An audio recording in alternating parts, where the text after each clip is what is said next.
لما تسافر أوروبا ويكون ما عندك هدف، هتبقى سكاري ولا زناي ولا بتاع فوضى.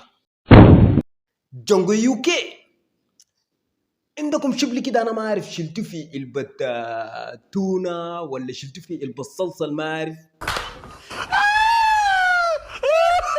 ده خرب لكم الشغل.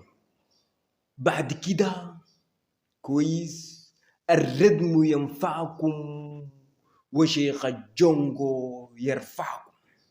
والله صحيح. تكورك ما تكورك جلد بس تاني، ما في طريقة.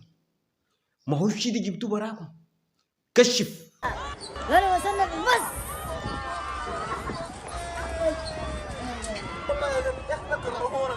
وده عفن وعلى حيلك يا عفن. عليك دينك وإيمانك، رايك شنو؟ الزول ده داري يعمل شنو؟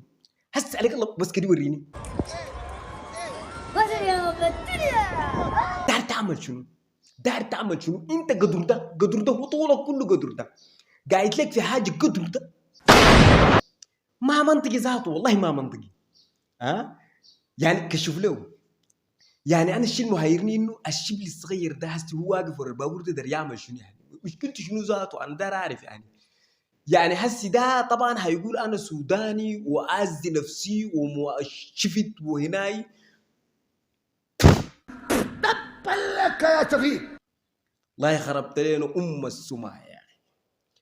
يا جونجو يوكي والله الشبالي ديل يا اما تجيبوهم يا اما انا اشتغل فيكم جلد ليل ونهار. والله صحيح. ما في طريقه والله. اصلا هنا لازم نجلدكم ذاته، هو هنا لو ما جلدناكم تاني نظهر لكم كيف. لازم انتوا تعملوا الحاجات دي وهنا نشتغل جلد كويس. شبلي يوكي عامل زي الفار الجقر بتاع فرنسا كده والله. لكن والله بالطريقه دي ما بنقبل بك انت كسوداني، والله ما بنقبل بك انت السوداني بتعمل لنا حاجات زي دي. لك دينك كشف.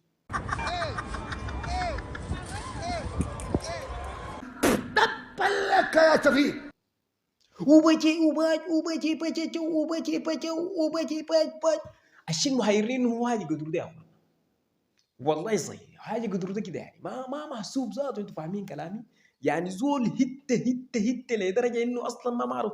هسي زي الشبل ده دارين يخطوه مثلا. هسي فلنفترض انت يا شبل بتاع يوكي، انت عديل البابور ده قال لك يا مان راح ظبط الشغل، اعمل اي حاجه يا مان. دار تعمل شنو؟ God have mercy.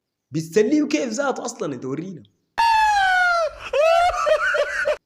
هتعمل شنو؟ بس انا داير اعرف انت هتعمل شنو.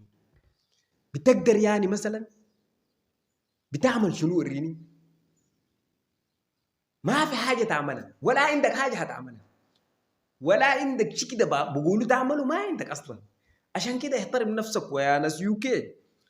والله يا اخي انا خايت ما اعرف، لكن تاني انا خايت مستمر معاكم يعني. لانه عندكم ناس قليلين ادب وما عندهم ادب ودارين يخربوا لنا سمعه السودانيين ونحن نعذبهم لهم. والله صحيح. ونعذبكم انتوا كمان.